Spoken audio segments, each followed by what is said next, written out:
Exodus chapter 5, verse 2, the Word of God says, and Pharaoh said, well, let me ask you, who's Pharaoh? The king of Egypt. Amen. The king, no higher. Right. No wealthier. No more, nobody's known fame. Nobody's ever had any more fame. Right. I mean, he's the pinnacle Yeah. of kings. He's as high as you can get in this world. And Pharaoh said, who is the Lord? Amen. That I, in my kingship, that I, in my seat of power. Yeah. You see the sarcasm and the pride. He said that I should obey His voice to let Israel go. I know not the Lord, neither will let Israel go. Father, as we come to you this morning, God, I thank you for your presence. Lord, I feel in my soul. Father, I praise you, Lord. God, let that wind blow from heaven this morning. God, that breath might come in, Lord, these dry bones this morning and help us, Lord, to be an exceeding great army. Help us this morning, Father, I pray to take your word, Father, at the value that it holds, Lord, that it might change my life and it might change, Lord, our determined and our dedication, and Father, that you make out of us, Lord, help us to see this morning, God, that we are the army, Lord, that you've called, that you've chosen, Lord, and Father, help us this morning, Lord, to see you high and lifted up, and Lord, help us to preach the Word of God, Lord, like it's supposed to be, under demonstration of power of the Holy Ghost this morning, Father, and we'll be careful, Lord, to thank you for what you've done, and Lord, thank you for what you have already done here this morning. Pass it by this way. Oh God, I don't deserve to hear from heaven, but Lord, I thank you for it this morning. Now use us as only you can, and Lord, we'll thank you. Give you the glory for what you do. In Jesus' name, amen. And amen. I'll preach this morning for a little while with the help of the Lord on this simple thought. Why not change God's Word? Amen. Why not change God's Word or God's message? Why not change the message this morning? And we look around and we see so many, and I mentioned, I think that might have been Ian the other day, and I mentioned it so many times, we see so many churches that is just seemingly flourishing with blessings, and seeming that the Lord has just opened the windows of heaven and just poured His blessings. But I notice I didn't say His Spirit. But I know from the Bible that God can't pour out the blessings without His blessings, without pouring out the Spirit. But we look around and we see how that so many has went to the worldly ways, and so many has went to a different version, and they've not just went with a different Bible, they're going with a different message today. And when you think of the Word of God, I want you to think of it like this morning. Don't think of it just, as the Bible or God's Word. I want you to think of the whole thing as His message. So why not change God's message? We can change just a little bit here and there. That's really not that important. That's really not that visible. You know, it don't just jump out at you. And we could change just a little thing. We could change just a little bit of the dress code. We could change just a little bit of the dialect of the Word of God. We can change just a little bit on how that we do things and how that we compose ourselves. If we change just a little bit of these things, we can get the numbers in here. And Lord, we can just fill it up, and the tithes and the offerings would send more missions out and do more for the glory of God. But listen, if we change just a little, why not change? Because God said not to change. That's right. Not one change. That's right. Not one change. He said, don't leave the dotting of an I off. He said, don't leave a T uncrossed. He said, this is my way. He said, there's a straight way. And it's a narrow way, and it's the only way, and He is the way. And so why not change this morning? There's only one reason that I can come up with this morning. Why not to change God's message? And it's simply this. His message hasn't been heard. Amen. Why not change God's message? Because God's message hasn't been heard. Now, He said to rightly divide the word of truth, and that's what we're going to do. If you turn over, and I'm not going to take the time to do it, but if you read from chapter 7 to chapter 12 in Exodus, you'll find that there's 10 plagues that comes upon the children of Egypt, the people of Egypt. And you'll find that these plagues never touched the Israelites. Right. You'll find that the Pharaoh started it here. Pharaoh said in verse number 2, and who is the Lord that I should obey His voice? Right. Who do you think He is that I should bow before Him? Right. Who do you think He is that He has more power? He has more control. He has more influence. Who do you, I mean, hey, I'm Pharaoh. Amen. Why in the world should I bow to Him? Your God should bow to me. Amen. Why would Pharaoh have this mindset? Because he's got God's people as slaves. Yeah. Pharaoh says, hey, if your God was more powerful than me, why are you my slaves? The evidence was there that backed Pharaoh's reason of thinking. Amen. It was. Yeah. If your God was as powerful as you say He is, you wouldn't be here. Amen. Amen. But now, I want you to look what happens. If you turn over to chapter 7, you see some things. First, verse 1, the Lord said unto Moses, see, I have made thee a rod, or a god to Pharaoh, and Aaron thy brother shall be thy prophet. And I ain't going to read all that. Now jump over to verse number 10. Chapter 7, verse 10, and Moses and Aaron went in to Pharaoh, and they did so as the Lord had commanded. And Aaron cast down his rod before Pharaoh and before his servants, and it became a serpent. Then Pharaoh also called the wise men. Pharaoh's in, listen, he's in a power measuring contest here. Yeah. And Pharaoh said, Aaron, that ain't nothing your rod turned into a serpent. He said, you magicians, come over here. Yeah. And he called them over there, and the sorcerers, and he says, and the magicians of Egypt, they also did in like manner with their enchantments. For they cast down every man his rod, and they became serpents. And Pharaoh said, see, I've got sorcerers, wizards, and they can do what you can do. They got a pile of snakes laying here before Pharaoh. Yeah. But then Aaron's rod that turned into a serpent swallows the magician's serpent. Amen. And Pharaoh's like, that ain't no big deal. And it's not. Yeah. It wasn't a big deal. Looking at it through his eyes, that's a big deal because we see on the spiritual side that God's power always overpowers the power of the enemy. Amen. God's strength always is stronger than the enemy's. Yeah. Always. I don't care what your circumstance is. God's strength is perfect. And He said that His strength is made perfect in our Amen. weakness. Amen. Amen. Amen. But let's read on. Verse 14, and the Lord said unto Moses, Pharaoh's heart is hardened, and he refuses to let the people go. And he said, get thee unto Pharaoh in the morning, and lo, he goeth out under the water. Thou shalt stand by the river's brink against he come, and the rod which was turned to a serpent shalt thou take in thine hand.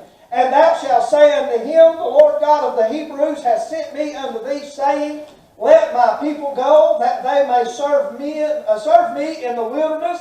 And behold, hitherto thou wouldest not hear. Thus saith the Lord, in this thou shalt know that I am the Lord. Behold, I will smite with the rod that is in my hand upon the rivers which are in the river. The waters shall turn to river, and they shall be turned to blood. And the fish that is in the river shall die, and the river shall stink, and the Egyptians shall loathe to drink of the water of the river. And the Lord spake unto Moses, saying to Aaron, take thy rod and stretch out thine hand upon the waters of Egypt, upon their streams, upon the rivers, upon their ponds, and upon all their pools of water, that they may become blood, and that there may be blood throughout all the land of Egypt, both in vessels of wood and in vessels of stone.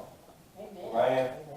God said, I'm going to turn the water, not just the river, not just the ocean, but I want the water that's in their house, in their wooden pot, is going to turn to blood. Amen. Moses and Aaron did so as the Lord commanded, and he lifted up the rod and smote the waters that were in the river in the sight of Pharaoh and in the sight of his servants, and all the waters in the river were turned to blood. And the fish that was in the river died, and the river stank, and the Egyptians could not drink of the water of the river. Now we're still talking about the river part right here. Look what happened in verse 22. And the magicians of Egypt did so with their enchantments, and Pharaoh's heart was hardened. Neither did he hearken unto them as the Lord had said. And Pharaoh turned and went into his house. Neither did he set his heart to this also. And all the Egyptians digged round about the river for water to drink, for they could not drink the water of the river. And 7 days were fulfilled after that the Lord had smitten the river. Now the Lord smitten the river. Yeah. And now Pharaoh, now look how smart this guy is. That was sarcasm. He said, that ain't nothing, so what water that wasn't turned to blood, and it was all going to be because God said it was going to be. Yeah. But God didn't tell Aaron all the details, and Moses all the details here. So what did Pharaoh do? Pharaoh took his magicians and turned one water that he had that wasn't turned to blood, and he had his magicians turn the good water to blood. Amen. I mean, man, he ruined himself. Yeah. God, I see the mercy of God there. Amen. He just turned part of it, which he knew all of it was going to be, but he knew it was going to be because of pride Amen. of Pharaoh. Remember what he said in chapter 5, verse 2? Yeah. I don't even know the Lord. Amen. Who? Why should I bow down to him? No, Yeah. it didn't say that, but it does say that, that's part of it. Yeah. And I'm going to read all of it in chapter 8, verse 1, there's a plague of frogs. But verse 8 of chapter 8, and then Pharaoh called for Moses and Aaron and said, entreat the Lord that he may take away the frogs from me and from my people. And I will let the people go, that they may do sacrifice unto the Lord. But then you jump right on down to verse number 16. What they do? He didn't let them go. He lied. He went to the altar, but it wasn't real. Right. Verse number 16, and the Lord said unto Moses, saying to Aaron, stretch out thy rod and smite the dust of the land, that it may become lice throughout all the land of Egypt. So we see that there's a plague of lice in verse 16. Verse number 20, we see that there's a plague of flies. Verse number 25, Pharaoh tells them to leave. Pharaoh says, I'm done with it, go. But then he won't let them leave. That's twice that he's done that. Then when we get on down to, I wrote on down, we get down to chapter 9, there's a plague on the cattle. Verse number 8 in chapter 9, there's a plague of bulls. Yeah. And in chapter 13, there's the hail, the warning of that's going to be hail. In verse 22 is the plague of the hail. And then in chapter number 8, verse 27, we see the response of Pharaoh. But then we see in chapter 10, verse number 3, the warnings of the locusts. And then in chapter 10, verse 12, we see the plague of the locusts begins. And chapter number 10, verse 21, we see the plague of darkness that comes. And then we see in the final plague, in chapter number 11, we see it's the plague of the death of the firstborn. Amen. Now, I wrote these things down because I knew I would not remember it. There's 10 plagues here in the book of Exodus. Yeah. The Jew still believes today that these 10 plagues are still happening. Amen. And I can agree with a lot of it. I really can. I can see a lot of it. 2010, we see that there was a great plague of locusts that came through. Yeah. 2012, we see that the burning hail fell in Jerusalem. Amen. I mean, to the point that it was consuming stuff. Amen. It's damaging and tearing everything up. Yeah. And they say that it was, that even though that it was a storm, it was hail, it was frozen ice, that it would hit the people and it would burn them. The force of it would literally burn them as it would hit and go down. And it was streaking people. Amen. And folks, and that's documented historical things I'm talking about. But let me go through this right quick. Number one, the first plague, the water is turned to blood. Every one of these plagues that took place is God showing Pharaoh who he is. Right. Pharaoh said, who is it? I don't know the Lord. I mean, he's basically making fun of God. Yeah. And so God sends these 10 plagues because Egypt had 10 gods. Amen. Amen? And in those gods, some of them was a god along with a goddess. Some was a goddess only. But there's 10 plagues that represents the 10 types of worship that they have. Now listen, that in today's time, that represents the 10 religions. Amen. That's out there today. Amen. So the first one was the plague of the water turned to blood. And that was an act against the God with a lowercase g, Khnum. K-H-N-U-M. And the Egyptians believed Khnum to be the creator of water and of life. Yeah. And then they had another god that was the god of the rivers, and his name was H-A-P-I. I don't know if it's spelled Happy or Happy. I don't know how you pronounce it, but that's how it's spelled. So now we see that they've got a god Khnum, K-H-N-U-M, and then they've got a separate god over the river. Yeah. I see a contradiction in their belief in their God right there. Amen. If Khnum was the creator, why you got to have another God for the river? Right. Right? Maybe it's too much for one God to handle. Amen. But then in the second plague this morning, we see it's the plagues of frogs. That was the hand of God acting out in defiance of their goddess Heket, H-E-K-E-T. And she is named the goddess of childbirth. Amen. Makes me wonder about all these endangered frogs around. Yeah. How you can get in trouble if you stepped on one or Yeah. something. Amen? But then we see the third plague, and I'm trying to hurry through these, the plague of lice. And that plague of lice, now listen, here's the one I want you to understand. Now, they couldn't mimic this. Right. Magicians could do the water and the blood. They could do a lot of these things that the hand of God did. They could do a lot of these Yeah. things, but they couldn't, some of the things they couldn't mimic. Amen. Amen? And the plague of lice, the god of lice was simple this, man. Amen. Man. Lice, earth. And it equals to the God man. Amen. Man. See, the magicians couldn't imitate that. Right. They're still trying to do it today. They're still trying to create humans. Amen. They can't do it. And it's a typology. And then we see the fourth plague is the plague of flies. And it's the plague of flying creatures. That represents God showing the Egyptians how that they worshipped angels. Amen. And he's defying all of these gods. He's defying the Egyptians' mindset of, okay, we're going to worship angels. That's why we don't worship angels today. Amen. That's why you don't come to my house and see angel figurines and pictures of angels all over my house. Yeah. You don't see a picture of the Lord at my house neither, unless you look at me. Amen. And I'm supposed to, and I didn't say that I'm a picture of Him, but I am supposed to be a reflection of Him. Amen. Amen? And then the fifth one is the plague on the cattle. And that god is Hathor, H-A-T-H-O-R. And now listen, she is the mother of the sky goddess over the female cow. Only the female. Yeah. And Apis, A-P-I-S, or Apis, I don't know how you pronounce that, but he is the god over the bull. Amen. Now you remember what did they do when Moses was going upon the mountain? What they do? They took and they built an image of the golden calf. Do you realize that now? You understand that they took what they done is that thing had horns? Yeah. They made an image of Apis, or Apis, however you pronounce it. They made an image of him because they'd been in the land of Egypt. They seen their molten images, and what they say to Moses?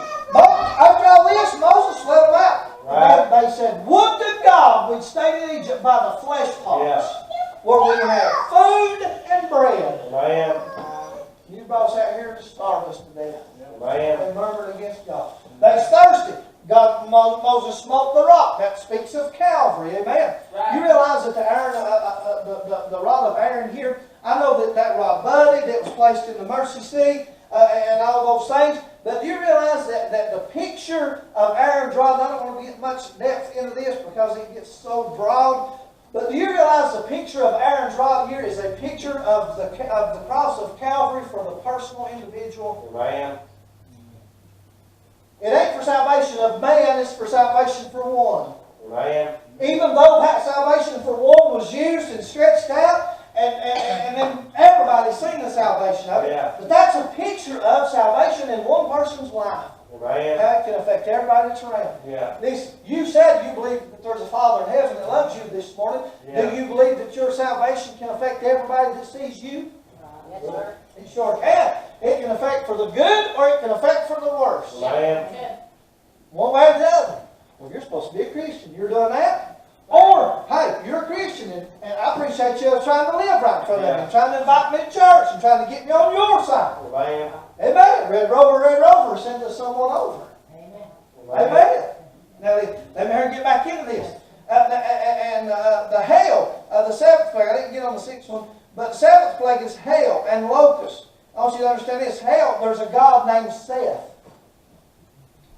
He's the God of the winds and the storms. Amen. And then the locust, now I find this kind of ironic. You know what the name of the God of locusts is? Isis. I-S-I-S. Amen. That's kind of interesting now, isn't it? Amen. And Isis and men, M-I-N, men. Now listen, they are the fertility god and the goddess of vegetation. Amen. God says it were his fruit. Yeah. Isis is cutting Christians' heads off. Amen. This thing's a whole lot deeper than what I'm going to get into today. Amen. Then we see the ninth plague is a plague of darkness in the god Amon-Re, A-M-O-N-R-E, and another god A-T-E-N, and then another god A-T-U-M, and another god H-O-R-E-S. 1, 2, 3, 4 gods are gods of darkness. Yeah.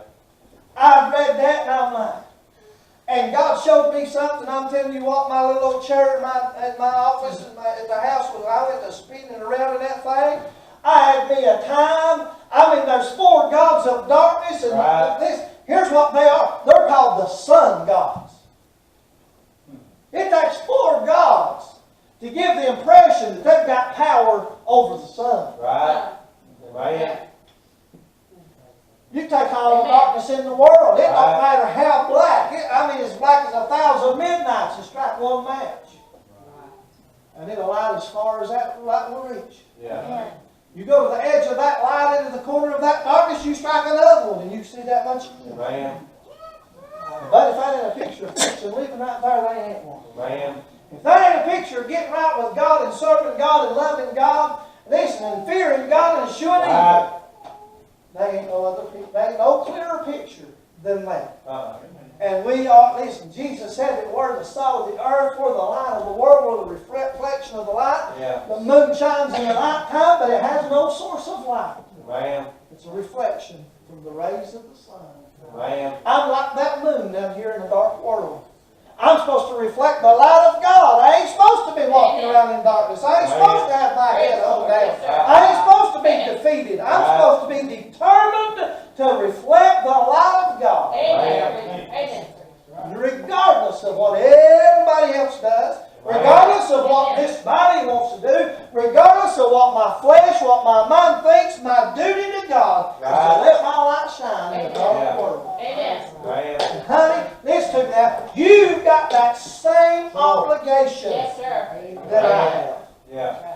The same exact one. Amen. I can't do it. Well, can't never could do it. Amen.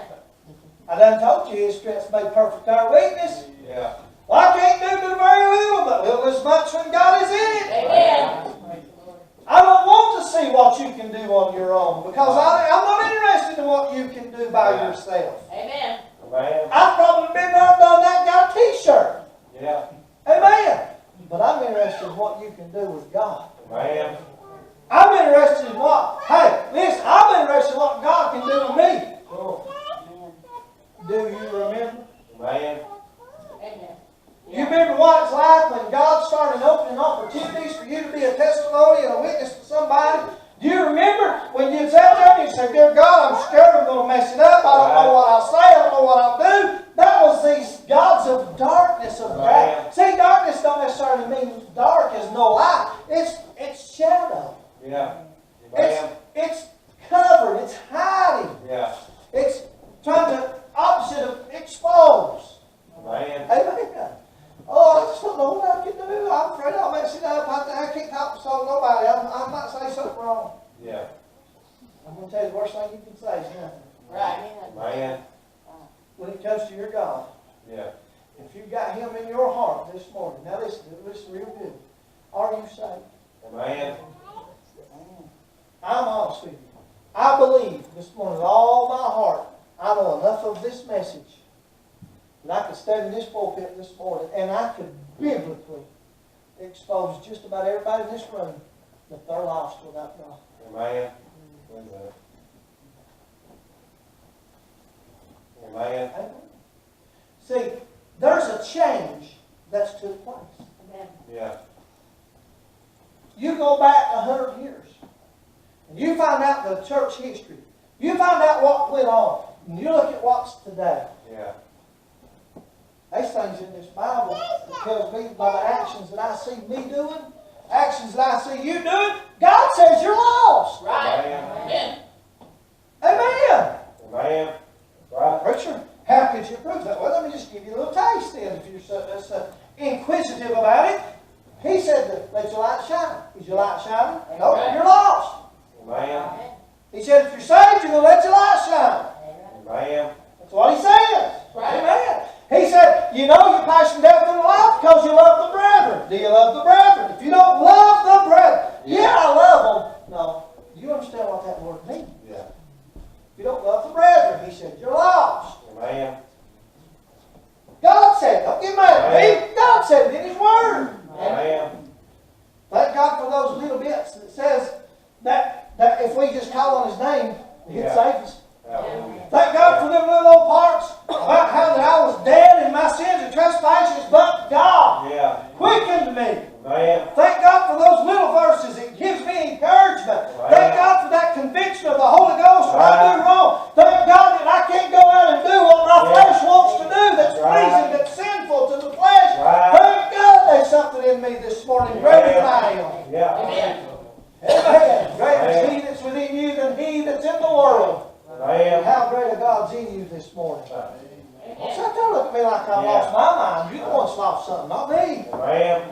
Amen. I found some things. Yeah. I ain't lost nothing. Amen. Amen. But then we see that final plague. Now, I done some studying on this, and the Jewish people believe today that this plague is still happening. I disagree with it. Because of one thing. That final plague, Moses told Pharaoh. He said, you're going to have to let us go. You're going to... See, now I want you to get this. Moses could come in and go as he wanted. You understand that?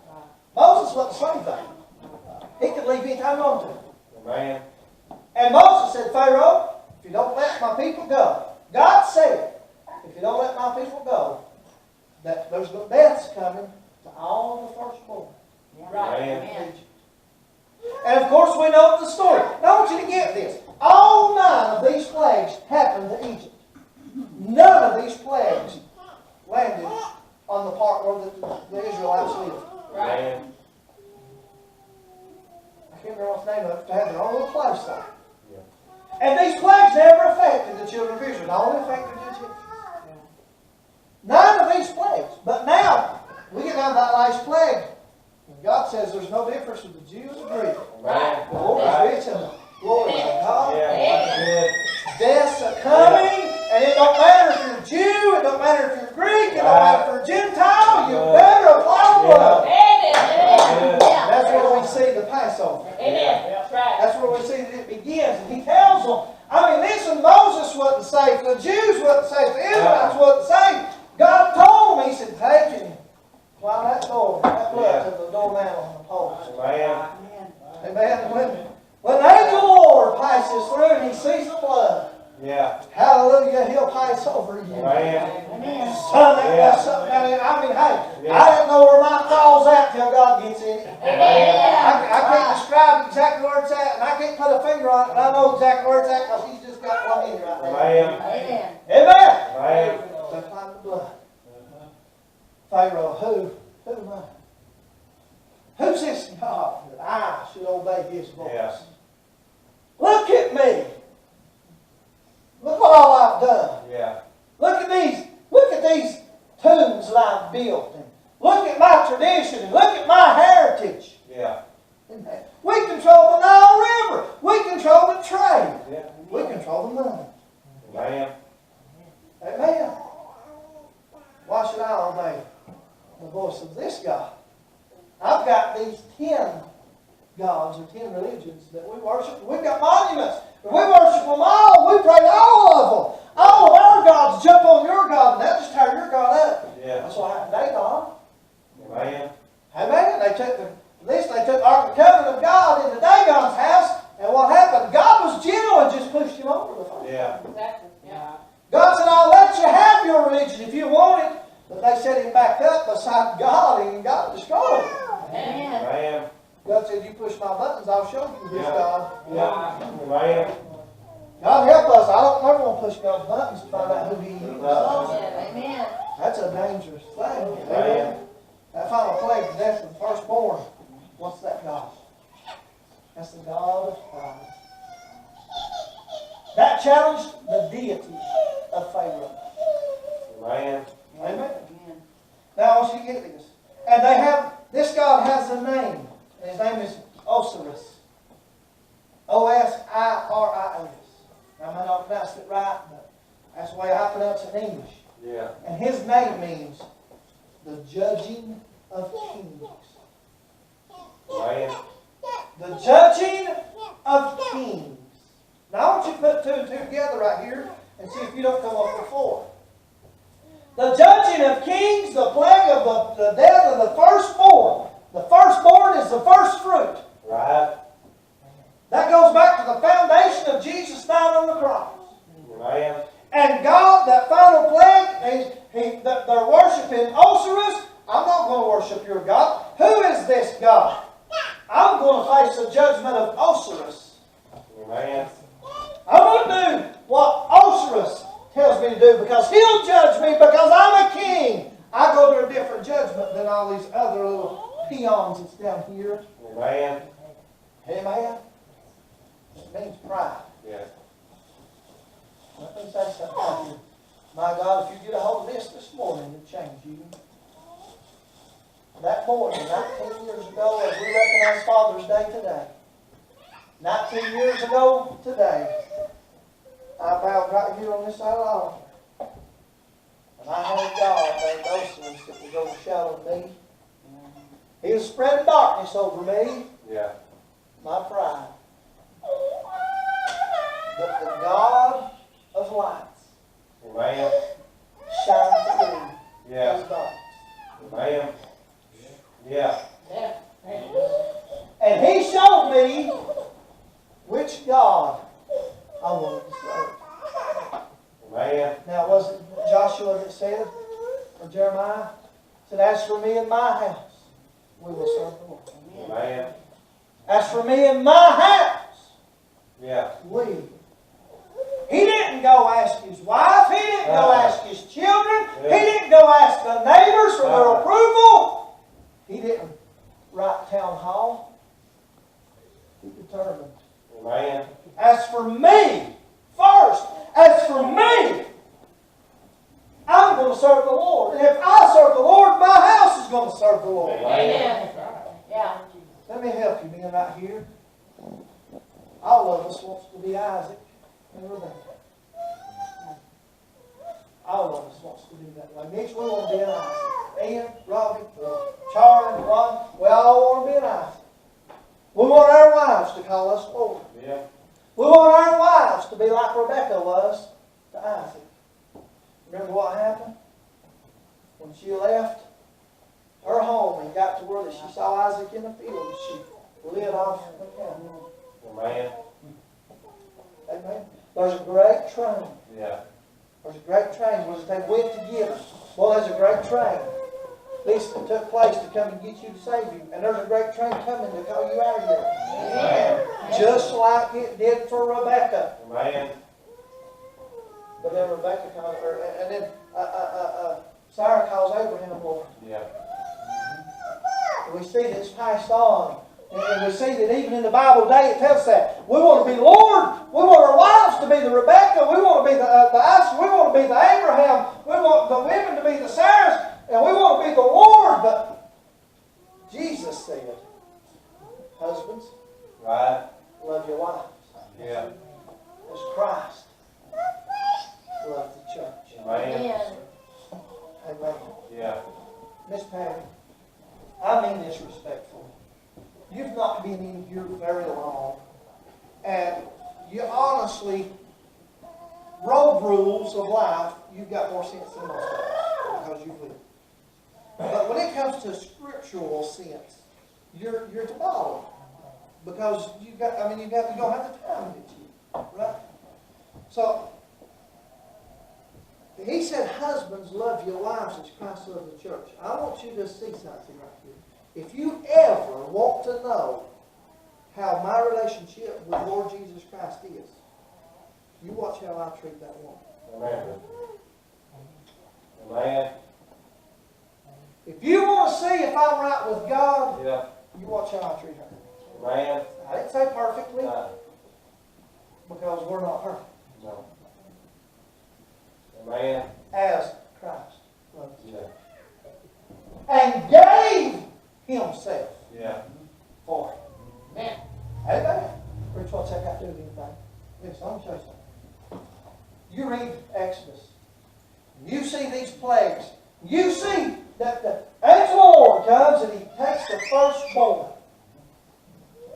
You think the baby. That's the first thing you think of. Well, firstborn, the word born associates a baby. Right? Yeah. But that ain't so. I mean, if there was a firstborn born that night, it died that night. But folks, that went to people that was 1, 2, 3, 4, 5, 10, 15, 20, 40, 50, 70, 100. Oh, yeah. Amen. However old, firstborn, which is a picture of the first fruits. Amen. Which is a picture of God showing, I don't care what God you serve, their first fruits is you're going to die. Because Amen. it don't hold life. Amen. Amen. Yeah. And Jesus said He is the first fruit. Yeah. Amen. Amen. Bible said no other foundation can man lay than that which is laid. And that foundation is Jesus Christ. Amen. Jesus Christ is the cornerstone. He Right. has the apostles that comes behind Him, and they are the foundation of the New Testament church in Right. doctrine. But Jesus Christ is the cornerstone, Right. and the word that the disciples preached, the apostles preached, is the foundation. That's right. And He said, no man can lay any other foundation than Right. that which is laid. Amen. Amen. Now for us, that's good. Yeah. But it also means if you lay a foundation and you build on sand, and you lay that foundation that's not built properly, no other man can come in there and put a foundation on top of that and make it work. Right. Amen. Amen. That thing works both ways. Amen. Makes pretty good sense now, don't it? Yeah. Amen. Now listen. Why not? Why not change God's word? Yeah. Why not change it? Because his message ain't been heard the first time yet. Yeah. It's been in the ears, Yeah. but it's never been heard. Amen. I heard it 19 years ago today. If you're saved, you've heard it. Amen. Why not change God's word? Why not change it? Because it's the only thing. It's the only hope. Yeah. Yeah. It's the only power. He said He's a very present help Amen. in time of trouble. Amen. But why is the trouble comes we can't find it? Yeah. Did God lie? Mhm. No, sir. There ain't no lie. God did not lie. He said He's a very present help. Yeah. In time. Lord, I'm struggling so bad. I don't see Your will. I don't see what You want me to do. He's a very present help in trouble. But why can't we find Him when we're in trouble? Yeah. And we're waiting on the Shekinah glory to come down from Right. God when He says right here is Yeah. the help. Amen. Amen. We're waiting on a spirit to blow. We're waiting on the winds to blow from the four corners of the earth. And by the way, let's continue to write about the Word of God. If you go over and you study, the wind of God does blow from the four corners of the earth. And what does that four corners of the earth wind do? It brings all God's people together. Yeah. Amen. Amen. The last 20 plus years, the Jews are going back to Israel. Amen. Yeah. God's pulling them all back together. Yeah. This thing's right there. Amen. Amen. This thing's all Yes. there. Yeah. Amen. I'll tell you something. You ain't got time to live your life. Amen. You better live it for the Lord. Amen. You ain't got, listen, you can't lived a big part of her life for the devil. I lived a big part of my life for the devil. I was 26 years old when I got saved by God's grace. And you ain't got that kind of time. Amen. Amen. You ain't got that kind of time. You know why? Because he's coming. Amen. He's coming. Yeah. He's coming for that he's already paid for. Yes, sir. Amen. If he'd have never paid for it, there'd be no point in coming. But he paid. And Amen. he paid with all that he had. Yeah. And he's coming to get what he has already purchased. Amen. He's coming to get not something new, but coming to get what he's already owned. Amen. Amen. Amen. I might have only been saved 19 years, but payment was made 2,000 years ago. Yes, sir. Amen. Amen. Yeah. He's coming to get me. Amen. Yes. Boy, I want to be ready. Yes. I want to be ready. I mean, I am ready as far as I've made the preparations to get in, but I want to be ready to walk in. Yeah. I don't want to have to slither in like some snake. No. Amen. I want to walk in knowing that I've done something. Makes him happy. Yeah. Amen. That's all I want. Amen. That ain't much to ask for. But at the same time, it takes a lifetime of labor. Yeah. A lifetime. There ain't no cop-outs. There ain't no I'm tired of. There ain't no it got more and it got old. There ain't none of that. It's a lifetime commitment. Amen. Yes, sir. Amen. I didn't know all that when I got saved. I didn't. And you know what? It's not important that I didn't know all that when I got saved. You know why? Because I didn't care. All I know is I couldn't stop my road to hell. Amen. I knew I couldn't stop. Yeah. I knew I couldn't change. I knew I couldn't do anything. Yeah. Amen. I had a dose of what Pharaoh had. Amen. Watch it all make this voice. Oh, Yeah. yeah. Prideful. Do things my way. Yeah. Hey, your way ain't always right, buddy. That's right. Amen. Amen. Matter of fact, I have found my ways are usually the wrong ones. Yeah. I've got to do things my way. You just go right ahead. Yeah. Go right ahead. You'll pay. Amen. You'll pay very dear. Tell you, you'll pay a whole lot more than you'll pay. Yeah. When it's all said and done and the smoke clears, and there's dead all around you, Yeah. death all around Yeah. you, you say, I wish I hadn't done things my way. Amen.